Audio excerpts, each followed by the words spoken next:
One move not only saved my business, but turned it into a $45 million per year machine. And the biggest mistake that I see entrepreneurs make is chasing every new opportunity, thinking that is how you grow, where you're setting yourself up to fail if you chase new trends and shiny objects. And I know this because I used to do the same thing until I realized that the real secret to massive growth is to focus on less, then obsess over what really matters. And in this video, I'm going to break down the 3 things that deserve your full attention and why cutting out distractions is actually the key to building your business. So let's dive in. Over the years, I've chased so many shiny objects. Within my business, it was new people, new pay plans, new services, new products, new vendors, new marketing, new equipment, new locations, and more. And outside my core business, it was other businesses, trading stocks, options, crypto, passive Amazon stores, Section 8 real estate, hard money lending, real estate syndications, and more. And while learning new stuff was fun, it was always short-lived and never delivered on the results that I dreamed of. And then every time that I doubled down on the boring fundamentals of my core business, we get results. And so when I say focus on less and then obsess, what I'm talking about is narrowing your attention down to a few critical aspects within your business and then pouring all of your energy into those. So instead of spreading yourself too thin and trying to do everything, you pick the most important things and just become exceptionally good at them. I know some of you thinking of, oh, this sounds great, but won't focusing my attention on less things limit my opportunities? Well, yes and no. The goal is not to limit your potential. The goal is to channel all of your energy and resources to maximize your impact. It's about doing right things better and diversifying from then a position of power. And this approach not only leads to better results, but it also leads to more fulfilling life. When you're not constantly chasing the next shiny object, you have more time and energy for things that truly matter. Your family, your health, your personal growth, just having fun. So you need to ditch the fear of missing out. You need to embrace patience and you need to stay disciplined. Because it's not about doing it all, it's about channeling into what truly matters and then just absolutely crushing it. Focus doesn't limit your potential, it unleashes it. 2024 will be a record-setting year for my company in customer counts, sales, profit, customer reviews, and none of that happened by accident. It happened because we are focused intensely on 3 key areas, which are our core business, our metrics, and our systems. So let's dive into each one of these one by one.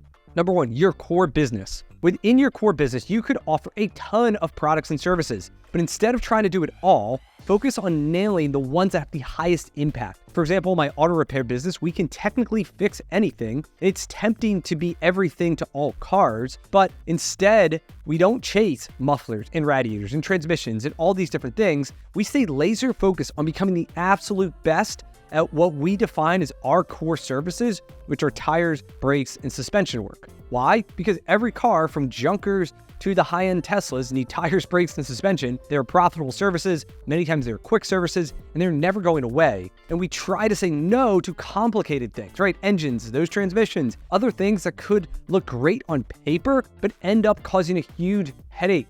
So if you try to be everything to everyone, you end up being nothing. Look at Amazon. They started as an online bookstore. They could have diversified into 100 different products right away with the technology they had. Instead, they just stayed laser focused on becoming the best bookstore on the internet. Then, once they mastered it, they looked to expand. Or Apple, right? They don't make hundreds and hundreds of products. They take a few products and they do them exceptionally well. They obsess over every single detail, and that obsession has made them one of the most valuable companies in the world. The lesson is clear here. Identify what parts of your core business that you want to become the absolute best at, and don't let shiny objects distract you from that main goal. Number 2 is your key metrics. Many business owners track too many things, and the more things you track, the more things you try to manage, the less impactful each one becomes because it's diluted. It leads to information overload.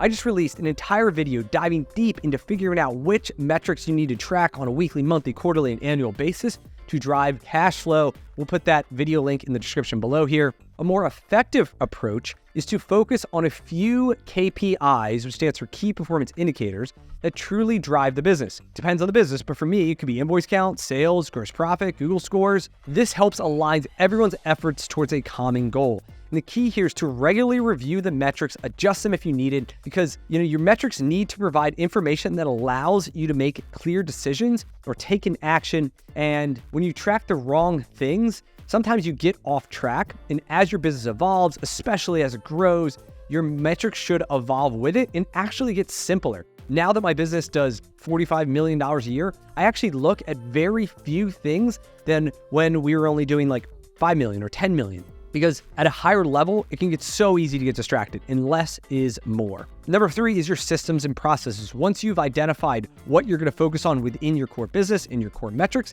you need to create repeatable systems that allow you to execute consistently and efficiency. In a franchise system, they give us the book, but my team still decides which parts that we are going to focus on. And we've also created our own systems for everything else related to running the business. A franchise will help you with like operations, the widget, but they don't have anything related to how do we do M&A deals? How do we onboard new employees? How do we design compensation plans? How do we run our back office? How do we ensure our marketing dollars are getting used in the most efficient way, right? There's lots of things outside of actually running the core like franchise side of it that we've created our own systems. And these systems have allowed us to grow quickly and to replicate our success across over 30 locations. And we're always looking for ways we can enhance our operations, improve our customer service, increase our efficiencies. We take feedback from employees. We look to leverage technologies. There's lots of different ways you can grow, because having strong systems and processes frees up your mind so that you can focus on growing the business, not like working in the business because you don't have good systems. And when you know your operations are running smoothly and consistently across all your locations, then you can start to focus on strategic growth. You can focus on innovation and a number of other things because you're not putting out fires all day. The biggest challenge in all this stuff is overcoming that fear of missing out. Because in business, there's always another opportunity. There's always a new trend. There's always this next best thing. And it's super tempting to chase every opportunity that comes your way.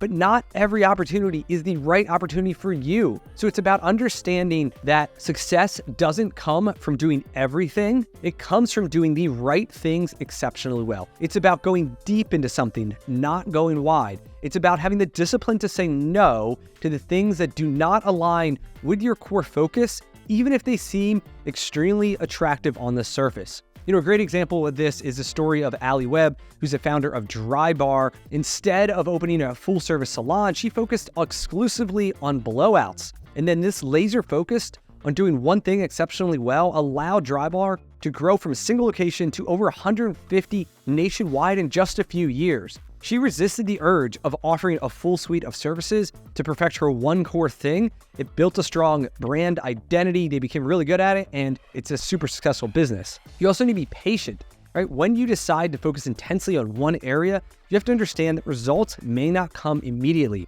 Now, this doesn't mean you're going to wait around forever, but you're going to prioritize seeing incremental progress. You want to value progress over perfection. Here's my challenge for you. Take an honest look at where you're spending the most time and energy and ask yourself, are you spread too thin? Are you chasing too many opportunities at once? And if so, it's time to narrow your focus down and deepen your commitment to what really matters. Ask yourself these questions. What is the core thing in your business that you're going to focus on? What is one thing that you could do better than anybody else? What is the thing that produces the most revenue and profit within your business? What are 3 to 5 key metrics that truly drive results? What systems and processes can you create or improve so that your team can execute on a more consistent basis? And remember that in business and life, it's not about doing everything. It's about doing the right things exceptionally well. And let me leave you with this final thought. Success is not about how many balls that you can juggle. It's about how well you can master the throw and the catch of a single ball. You can do that, and you'll be amazed at what you can achieve. Focus on less, then obsess. The results will follow and speak for themselves. And I'll see you on the next video. Cheers.